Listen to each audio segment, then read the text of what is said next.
In 2023 alone, Americans purchased more than 1.2 million electric vehicles. That's more than double the amount from 2 years before. Our appetite for energy is increasing faster than ever, and schools, like every other part of society, are using more electricity than ever. Laptops, tablets, air conditioning, and even electric vehicles, school buses, are placing unprecedented strain on our energy grid. Meanwhile, the infrastructure that we rely on to transmit this power is aging and overburdened. Hi, I'm Eric Cowens. I am a parent of school children here in California, and I am deeply concerned about their future. It's time for bold and intelligent action. Today, I propose a powerful and practical idea that all schools in the United States should have solar panels installed in their parking lots. Solar panels aren't just symbols of progress. They produce green energy, shade cars, reduce costs, and create jobs.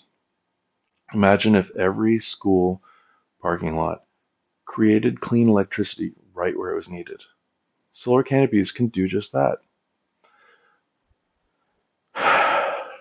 As electricity needs climb and the aging infrastructure is failing to keep up, solar is no longer optional, it is essential.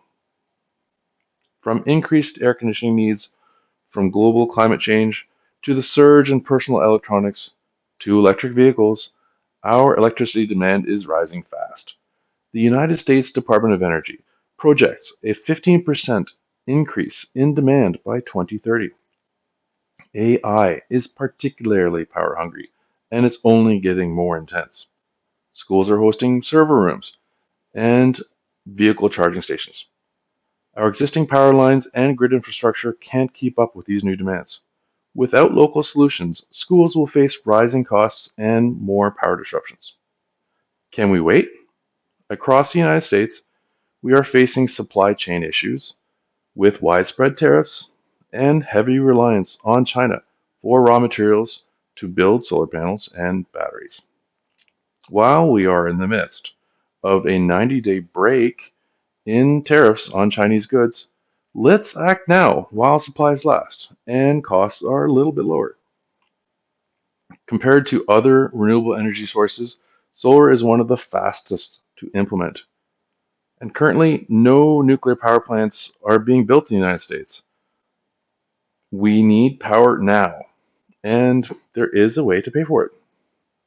California is ahead of the other states with Title 24 Energy Code, updated in 2023, requiring solar on new school construction. Proposition 39 invested $1.7 billion into clean energy upgrades in schools.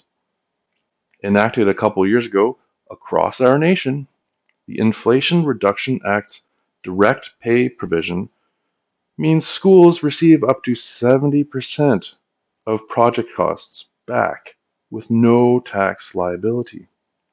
This isn't just a California idea. Hawaii also has powered up its schools with solar panels in parking lots. Meanwhile, in places that delay solar adoption, we see schools facing more rolling blackouts, ballooning utility bills, and missed educational opportunities. There are renewable energy developers to tap into for investment capital and expertise into the politics, finances, and logistics. Once these solar systems are installed, that's pretty much it. Most come with a 25-year warranty, and maintenance is outsourced to contractors, so the school does not have to worry about their system. Also, most contractors will help process all the paperwork necessary for schools to get their funding or grants. Per the United States Department of Energy, installing solar canopies over parking lots is one of the most efficient uses of existing space for renewable energy. Districts that delay miss out on funding, savings, and resilience. Mandating solar installations would create jobs and prepare students for their future careers. Completion of these projects is the key. Per the National Renewable Energy Laboratory, solar installations at schools save districts millions while providing hands-on learning opportunities for students. Why is this a big deal? Well, schools can save money by producing electricity instead of buying it. That means more money for learning resources, trips, educational equipment, and staff. You don't need me to tell you that schools are underfunded. Solar panels are good for the environment. Solar panels create energy without releasing carbon dioxide, one of the main sources of global warming. This helps schools remain carbon neutral. In real world school learning, school installations can be living classrooms. These arrays will give students hands-on learning experiences in math, science, and engineering. Imagine students calculating how much energy their solar array is producing and then analyzing what affects how much it produces. If power demands are increasing, we will need more technicians in the future. Where else to teach them but at school? It's a great way for students to see renewable energy in action and shows a solution to the global climate change problem. Multi-billion-dollar natural disasters in the United States have been on the rise for decades. These natural disasters strain the ability of our governments and utilities to provide basic services to residents. In response, FEMA has implemented new plans to cover costs of solar panels, of replacement hospitals, fire stations, libraries, and schools. This should propel growth, but why wait for a disaster? Insurers are pulling out of affected areas. We have a president that is clearly not promoting renewable energy sources. Taxes are being reformed and government agencies are being cut.